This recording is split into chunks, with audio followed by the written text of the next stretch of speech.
السلام علیکم ناظرین، مجھے زیر زمین ایٹمی سینٹر کے سٹور میں لگا دیا گیا۔ میرا کام مختلف سیکشن کے بغیر راہداری میں دیوار کے ساتھ لگے ہوئے خالی چکور اور گول گول پلاسٹک کے ڈبوں کو ٹرالی پر لاد کر ڈسپوزل سیکشن میں پہنچانا اور سٹور میں نئے مٹیریل ڈبوں کو مختلف سیکشن میں تقسیم کرنا تھا۔ سٹور کیپر جو بڑا سخت مزاج ہندو لالا تھا، مجھے آواز دے کر ہدایت کرتا کہ یہ پیکج فلاں سیکشن میں جائے گا اور یہ پیکج فلاں سیکشن میں۔ مجھے سیکشن کے اندر جانے کی اجازت نہیں تھی۔ میں دروازے کے باہری سامان کر کے آگے نکل جاتا۔ میں نے ایک ہفتے کے اندر اندر ہی ان کے دروازے کھلنے اور بند ہونے پر گہری نگاہوں سے جائزہ لے لیا تھا۔ اندر دیوار کے ساتھ سرخ و سیاہ اور سبز رنگ کے گول چکور میٹر اور خدا جانے کس کس طرح کے آلات لگے ہوئے تھے۔ ان کے آگے کاؤنٹر بنے ہوئے تھے جہاں سائنسدان کوٹ پہنے بیٹھے مختلف بٹن دباتے اور تختی پر لگے کاغذوں پر کچھ نوٹ کرتے رہتے تھے۔ مجھے ایٹمی سینٹر کی نچلی سطح کے ورکر والے کوارٹروں میں ایک کوارٹر مل گیا تھا۔ یہ ایک کمرے کا کوارٹر تھا۔ چھوٹے سے صحن کی ایک جانب کچن اور غسل خانہ تھا۔ میں نے روزمرہ کے استعمال کی سب چیزیں لا کر وہاں رکھ دی تھیں۔ یہ کوارٹر جیسا کہ پہلے بتا چکا ہوں راج گڑھ قصبے میں واقع تھے اور ایٹمی سینٹر رام گڑھ میں وہاں سے 10-11 کلومیٹر کے فاصلے پر تھا۔ روزانہ سینٹر کی گاڑیاں ملازمین کو صبح لے جاتی اور شام کو چھوڑ جاتی تھیں۔ کچھ کوارٹرز کوٹھی نما تھے، ان میں سائنسدان رہتے تھے۔ یہاں کبھی کسی بچے یا عورت کی آواز نہیں آتی تھی۔ کسی کو فیملی ساتھ رکھنے کی اجازت نہیں تھی۔ ہفتے کی شام کو وہ لوگ جن کے بیوی بچے ریواڑی یا دلی میں رہتے تھے راج گڑھ سے چلے جاتے اور اتوار کی شام کو واپس آ جاتے۔ میں پہلے ہفتے کہیں نہ گیا۔ میں وہاں رہ کر ماحول کا بھرپور جائزہ لینا چاہتا تھا۔ سینٹر میں میری طرح کے کام کرنے والے ایک دو نوجوان میرے واقف بھی بن گئے تھے، مگر ہماری وقفیت صرف سلام دعا تک ہی تھی۔ کسی سے کوئی گھل مل کر بات نہیں کر سکتا تھا۔ رات کو بڑی جلدی کوارٹرز کی کالونی میں سناٹا چھا جاتا۔ اس ایٹمی سینٹر کی بابت انتہائی رازداری سے کام لیا جا رہا تھا، سوائے سینٹر کے سائنسدانوں اور ٹیکنیشینوں کے، اور کسی کو معلوم نہیں تھا کہ یہاں بھارتی حکومت ایٹم بم بنانے کی تیاریاں کر رہی ہے۔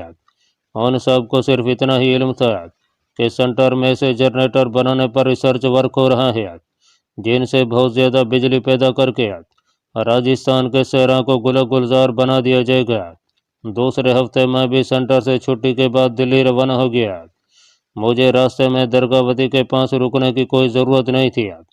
دلی رات کے 2 بجے کے قریب پہنچا۔ جاتے ہی گل خان کو اٹھایا اور اسے ساری تفصیل سنائی۔ اس نے کہا، ابھی تم یہیں آرام کرو، صبح پروفیسر جمشید کو بلاتا ہوں، وہی تمہیں بتا سکے گا کہ آگے کیا کرنا ہے۔ باقی رات گل خان کے مکان پر ہی میں نے گزاری۔ صبح صبح گل خان نے مجھے نظام الدین اولیاء کی آبادی والے خالی مکان کی طرف روانہ کر دیا اور خود پروفیسر جمشید کو لینے چل دیا۔ دن نکل آیا تھا کہ دونوں میرے پاس پہنچ گیا۔ میں نے پروفیسر کو ایٹمی سینٹر کی ایک ایک تفصیل سمجھی۔ میں نے اسے بتایا کہ سینٹر میں کل 5 سیکشن ہیں۔ ہر سیکشن میں بجلی کی عجیب عجیب قسم کے چھوٹے اور بڑے آلات اور مشینیں لگی ہوئی ہیں۔ ہر سیکشن میں صبح سے شام تک کام ہوتا رہتا ہے۔ کوئی کسی سے زیادہ بات نہیں کرتا، ہر کوئی اپنے کام میں مصروف رہتا ہے۔ مجھے ان کمروں میں جانے کی اجازت نہیں ہے، لیکن اگر جانا ضروری ہوا تو میں کوئی ذریعہ پیدا کر لوں گا۔ پروفیسر جمشید بڑے غور سے میری باتیں سنتا رہا۔ اس دوران وہ جیب سے رومال نکال کر اینک کے شیشے صاف کرتا رہا۔ جب میں نے بات ختم کیا تو وہ آنکھوں پر اینک چڑھاتے ہوئے بولا، تمہارا سینٹر کے ہر سیکشن میں جانا ضروری ہے، اس کے بغیر کام نہیں بنے گا۔ مجھے معلوم ہونا چاہیے کہ وہاں کس شعبے میں کیا کام ہو رہا ہے اور وہاں پلوٹینیم صاف کرنے والا ایٹمی پلانٹ کہاں لگا ہے۔ میں نے کہا، میں مختلف شعبوں میں کسی نہ کسی طرح چلا جاؤں گا، مگر وہاں جو آلات اور مشینیں لگی ہیں ان کی تفصیل میں تمہیں کیسے سمجھا سکوں گا؟ مجھے تو ان کے بارے میں کچھ بھی معلوم نہیں۔ بہتر یہی ہوگا کہ مجھے کوئی چھوٹے سے چھوٹا کیمرہ مہیا کیا جائے جو ہر شعبے کی واضح تصویر اتار سکے۔ پروفیسر جمشید نے ایک بار پھر اپنی اینک اتاری اور رومال نکال کر اس کے شیشے صاف کرتے ہوئے بولا، اس کا بندوبست کرنا ہی پڑے گا۔ یہاں گل خان نے بھی لکمہ دیا، پروفیسر یہ کام تم ہی کر سکتے ہو۔ گل خان کو معلوم تھا کہ پروفیسر جمشید جس آفس میں کام کرتا ہے وہاں پیڑ پودوں کی تحقیق کے سلسلے میں ڈاکومنٹری فلمیں بھی تیار کی جاتی ہیں، اور پروفیسر کا ایسے سٹور سے رابطہ رہتا ہے جہاں فلموں اور کیمرے کا ساز و سامان فروخت ہوتا ہے۔ پروفیسر جمشید نے کہا، اس کا انتظام ہو جائے گا، تم اگلے ہفتے آؤ گے تو میں نے تمہارے لیے کوئی نہ کوئی کیمرہ ضرور لا کر رکھا ہوگا۔ میں اس روز یعنی اتوار کی شام کو دلی سے واپس راج گڑھ روانہ ہو گیا۔ اب میں آپ کو بتاتا ہوں کہ اس خفیہ ایٹمی سینٹر کا محل وقوع کیا ہے۔ ریت کی سڑک ریت کے چھوٹے بڑے ٹیلوں کے درمیان سے ہو کر گزرتی ہے۔ یہاں رام گڑھ قصبے سے ذرا پہلے کھلے صحرا میں ریت کے اونچے اونچے دو ٹیلے ساتھ ساتھ کھڑے تھے۔ ان ٹیلوں کی ریت پتھر کی طرح سخت ہو گئی تھی۔ یہاں وہ پرانی اور غیر اہم سی عمارت تھی جس کے باہر منرل ریسرچ سینٹر کا بورڈ لگا تھا۔ باہر ایک چپڑا سی سٹول پر بیٹھا اونگتا یا بیڑی پیتا رہتا تھا۔ وہ صرف اس وقت ہوشیار ہو جاتا تھا جب ایٹمی سینٹر کے سائنسدان اور افسر وغیرہ عمارت میں داخل ہوتے تھے۔ عمارت کے اندر فرضی منرل ریسرچ سینٹر کے 2-3 دفتر بنا دیے گئے تھے جہاں شیلفوں میں بے معنی قسم کی فائلوں کے انبار لگے تھے۔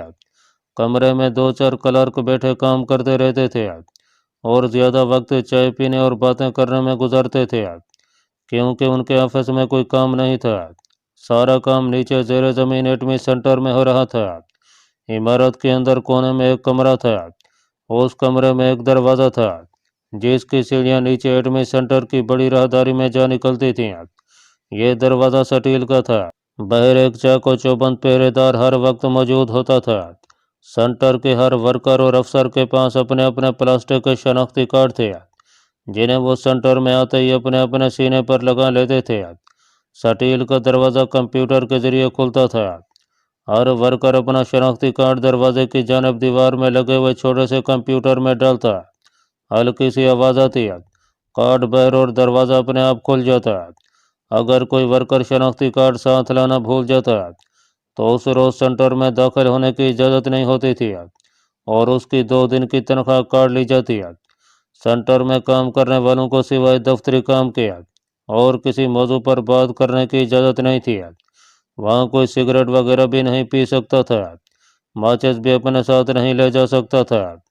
اوپر والے فولادی دروازے سے گزر کر نیچے زیر زمین سینٹر کی راہداری والے گیٹ پر آتے تھے تو وہاں 2 گارڈ ڈیوٹی پر ہوتے تھے۔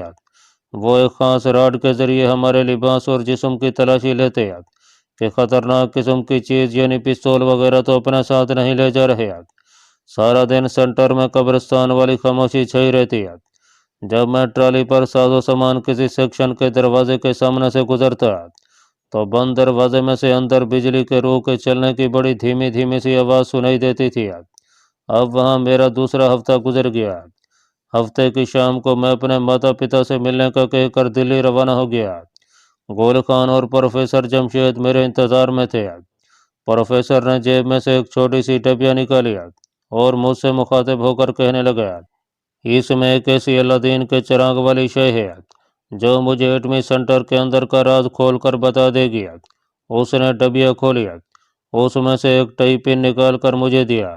یہ انگوٹھی کا سنہری ٹئی پن تھا جس کے درمیان میں کالے رنگ کا چکور نگینہ جڑا ہوا تھا۔ جمشید نے اینک کے شیشے صاف کرنے شروع کر دیے تھے۔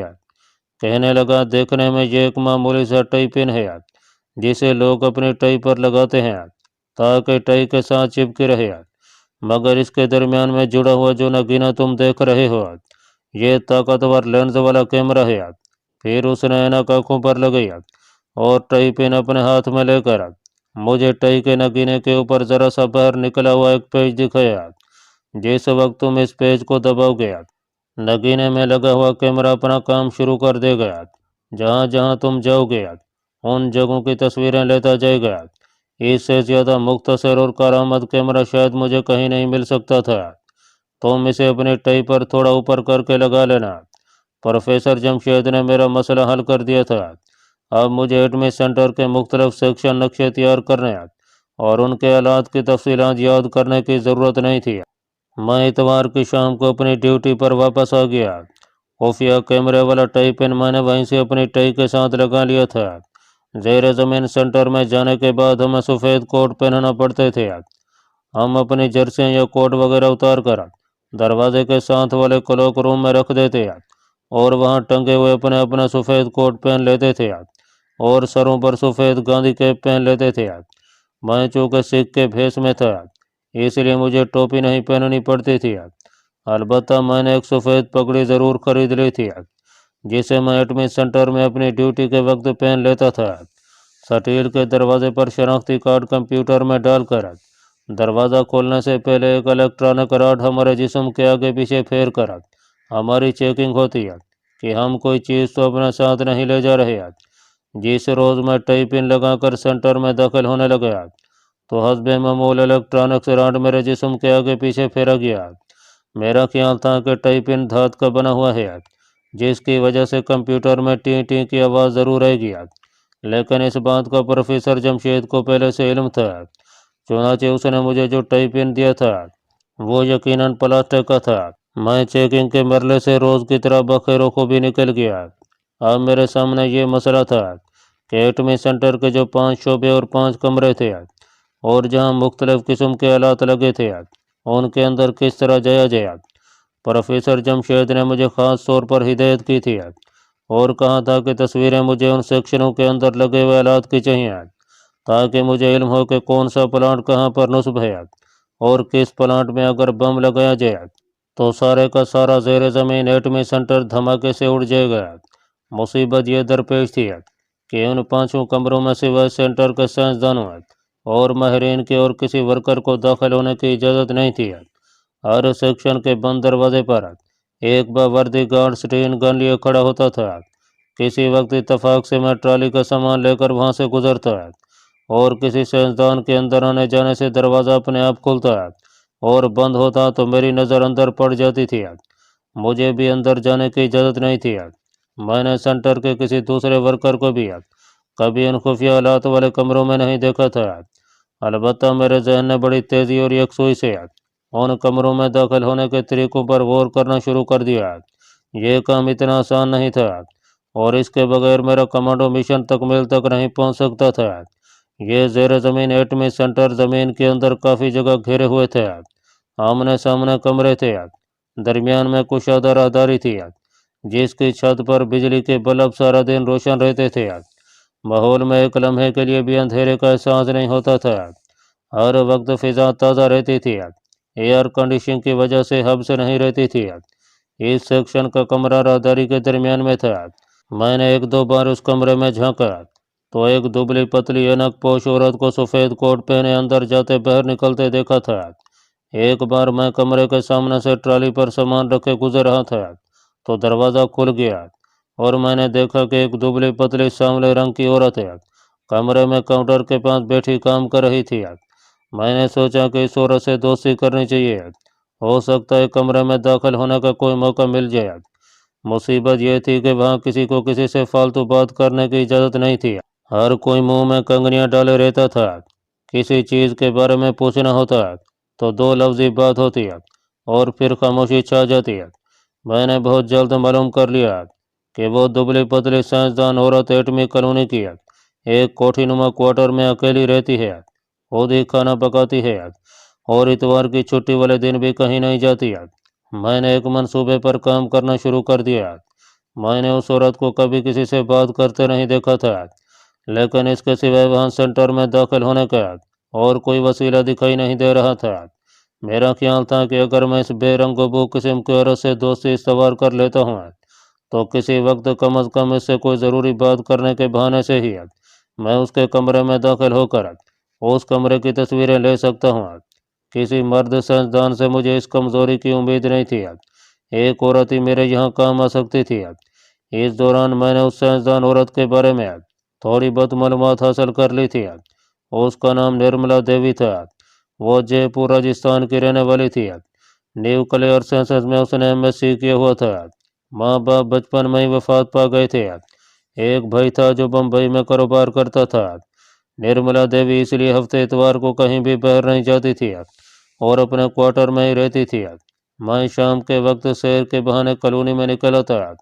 عجیب بات تھی، وہاں سارے لوگ سینٹر سے واپس آ کر